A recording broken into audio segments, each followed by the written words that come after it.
Dois direita, vou ver e já vamos pro vídeo da Camila Abel. E vamos. Aí, pessoal, boa terça-feira, que Papai do Céu os abençoe. Como é que vocês estão? Eu li sobre o Dia dos Pais de vocês, fiquei muito feliz com as respostas. Uns ganharam presentes, outros deram presentes. É muito bom ver as pessoas unidas e felizes. Agora vamos falar um pouquinho sobre ontem, o que o presidente Bolsonaro fez. Foi sensacional, porque ele provou por A mais B que os próprios parlamentares não sabem que os blindados da Marinha fazem esse percurso desde 1988. E isso foi sensacional porque deixou todo mundo polvoroso e a gente já vai falar sobre isso. Antes eu quero mostrar para vocês quem o Barroso contratou para fazer a parte de marketing de aceitação das urnas eletrônicas como são hoje, para ludibriar a população. Ele contratou um cara chamado Nizam Guanais, que topou inclusive montar a campanha do TCE. Ele vai fazer, abre muitas aspas, de forma gratuita, porque não é gratuito, ele recebe através de empresa privada. E este cara não é nada mais, nada menos um amigo do José Dirceu, que inclusive recebia dinheiro do mensalão segundo a delação de Marcos Valério. Nizam Guanais pagava 20 mil por mês ao petista José Dirceu só para entender o governo. O que é esse entender o governo? Ter as suas necessidades atingidas. Agora vamos falar como tudo aconteceu ontem, porque é a melhor parte do vídeo que me divertiu muito. Começou assim. De manhã o presidente Bolsonaro nomeou 100 novos marechais. Entre os nomeados estão Augusto Heleno e o Vilas Boas. E por que isso trouxe assim um estopor?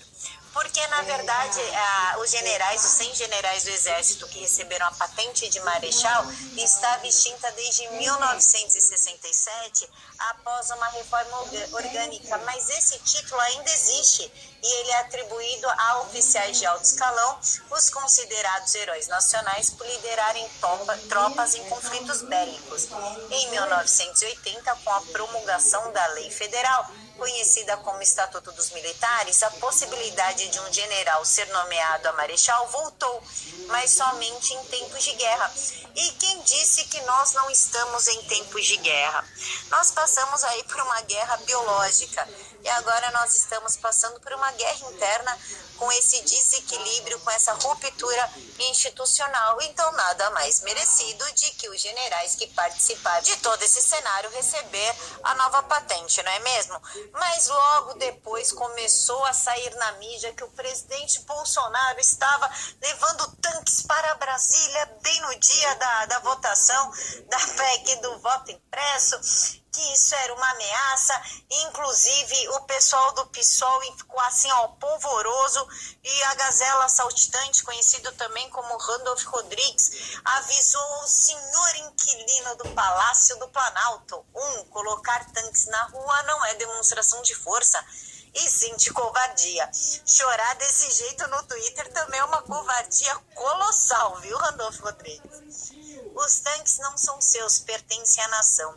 E por isso tem todo o direito de estar no Palácio do Planalto, porque a nação os quer. Uma nação saudável enaltece os seus militares, cuida dos seus combatentes. E terceiro, quer tentar o golpe, senhor Jair Bolsonaro? É o crime que falta para lhe colocarmos na cadeia.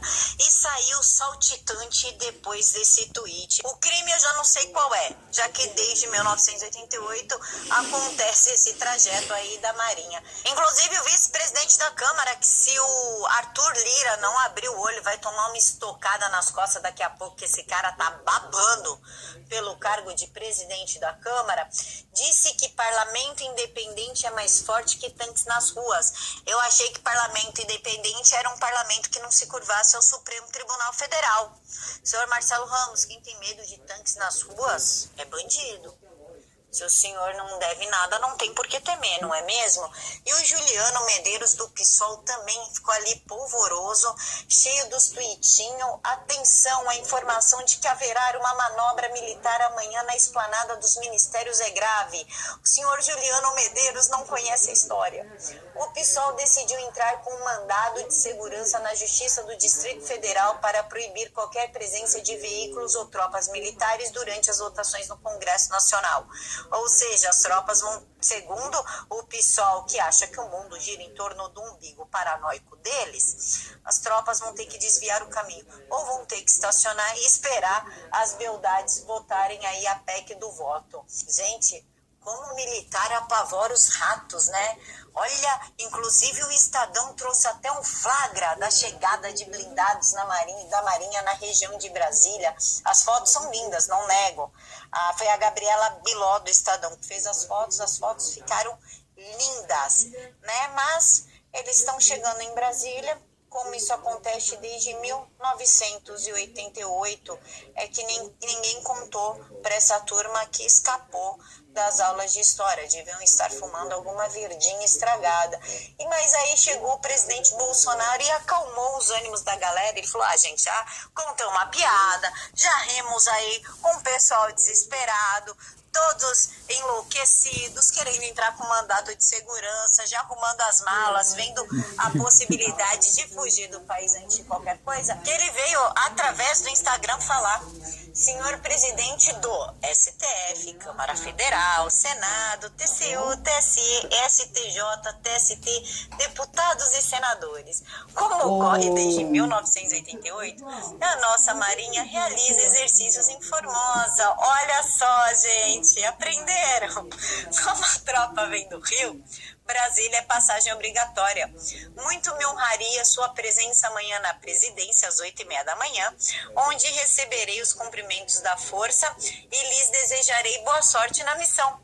Presidente Jair Bolsonaro, chefe supremo das Forças Armadas.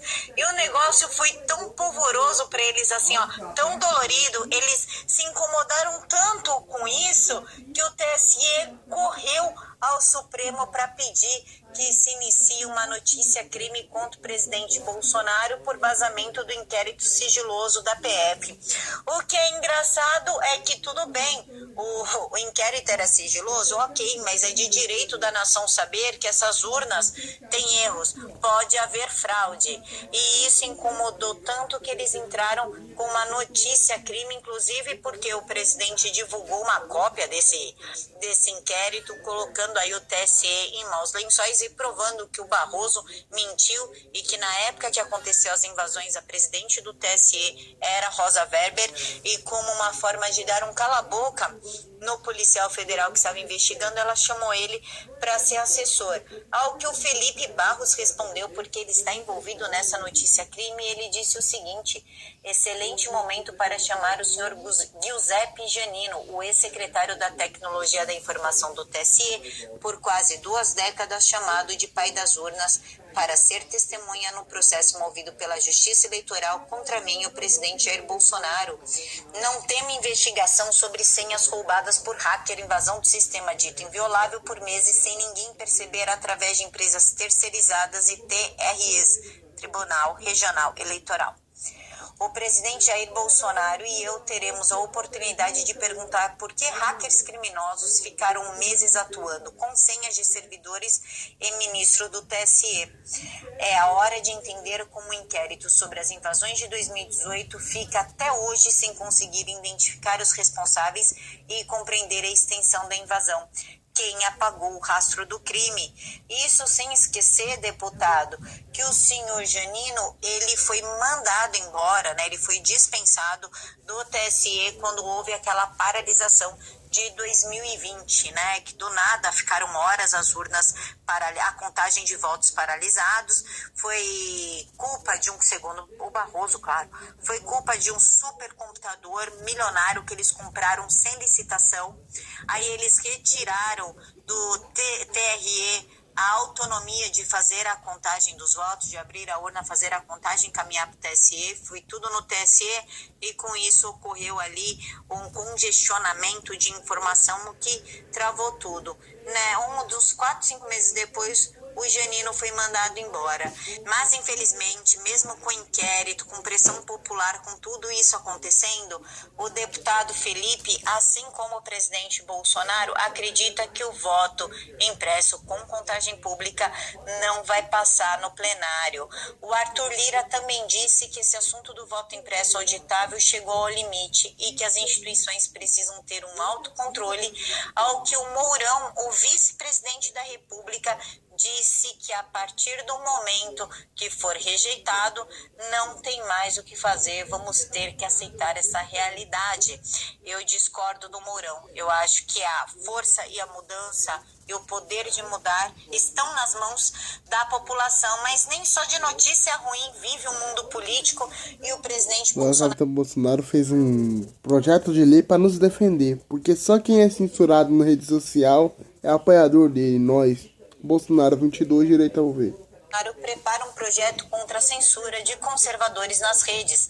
As Big Tech só poderiam retirar conteúdos publicados por usuários de suas plataformas mediante decisão judicial, porque afinal somente os nossos posts somem, né? Somente os nossos são ofensivos. Da esquerda desejando morte, assassinato, chamando de genocídio, enfim, não. Isso passa, isso não tem problema. O problema é a gente falando de Jesus, de Deus, de religião, abrindo os olhos da população, questionando medidas tomadas. Nós somos um perigo. E acerca da tal da reunião secreta do general Heleno é o seguinte, ele vai ser ouvido secretamente pela Comissão de Inteligência hoje, mas isso é de praxe, gente. Isso é comum. A Comissão Mista de Controle de Atividade de Inteligência vai ouvir de forma secreta, hoje, terça-feira, o chefe do Gabinete da Segurança Institucional, o general Augusto Heleno, e a reunião está prevista para as 3 horas da tarde. Formada por senadores e deputados, a CCAI, que é a Comissão Mista de Controle de Atividade da Inteligência, está prevista numa resolução de 2013, aprovada pelo Congresso Nacional, e tem como missão fiscalizar e exercer o controle externo das atividades de inteligência e contra-inteligência desenvolvidas no Brasil e no exterior por órgãos de entidade da administração pública federal, a fim de assegurar a conformidade com a Constituição e com as leis. Eles são ouvidos de forma secreta porque, obviamente, algumas informações não... É um general, gente. Ele vai ser ouvido de forma secreta, igual diz o nosso capitão Bolsonaro. A cooperação acontece desde 1988. É que tudo que acontece no governo do nosso capitão Bolsonaro, essa imprensa comunista, tenta polemizar, tenta inventar uma coisa, um artifício. É uma operação militar que acontece desde 1988. Mas o que? Eles sempre tentam fazer uma narrativa para dizer que o Bolsonaro, que a nossa direita é antidemocrática. Bolsonaro 22, direita ao ver. Podem ser vazadas. Então não é nada demais, é de praxe e ocorre desde 2013. E pra gente finalizar, Flávio Bolsonaro vai processar Dória por acusações... Mano, Flávio tá mais do que certo. Processar o Dória, esse sem vergonha, distraidor do Bolsonaro, calcinha apertada, Bolsonaro 22. O problema do Dória é medir todo mundo com a régua dele, né? Ele acha que todo mundo tem o mesmo nível moral e ético dele, então ele mede os outros pela própria régua e se deu mal porque Flávio Bolsonaro vai processar o calça apertada. O senador Flávio Bolsonaro processará o governador de São Paulo, João Dória, por tê-lo acusado de mentir sobre o valor da mansão de luxo que comprou em Brasília. O parlamentar irá pedir uma indenização de R$200 mil para o calça apertada. No domingo, dia 8, Dória disse que o imóvel comprado por Flávio em março deste ano não teria custado 6 milhões, conforme declarado pelo senador, mas 14 milhões. Inclusive, ele mentiu que o registro foi feito em Taguatinga, no cartório final do mundo, tal. ao que mostra que é mentira, porque o Flávio registrou o imóvel na Braslândia, região administrativa localizada a 62 quilômetros do imóvel. A assessoria do senador disse que as falas irresponsáveis do governador serão cobradas na justiça e é só assim que o calcinha apertada entende, assim como todo esquerdista. Mentiu, será processado. Pessoal, eu encontro vocês hoje ao meio-dia, mas não é aqui. É lá no PH Vox, ao vivo, porque a gente começa hoje o Conexão Brasília. Então eu espero o apoio de todos vocês, porque é a minha estreia e por óbvio que eu quero do meu lado, neste momento delicado, quem gosta de mim, quem me acompanha e quem é meu amigo. Então eu espero vocês lá no PH Vox ao meio-dia. Um mega beijo no coração de todos, fiquem todos com Deus e até mais. 100% fechado com Bolsonaro. Bolsonaro 22 e até amanhã. Direita, vou ver. Bolsonaro 22, direita, vou ver.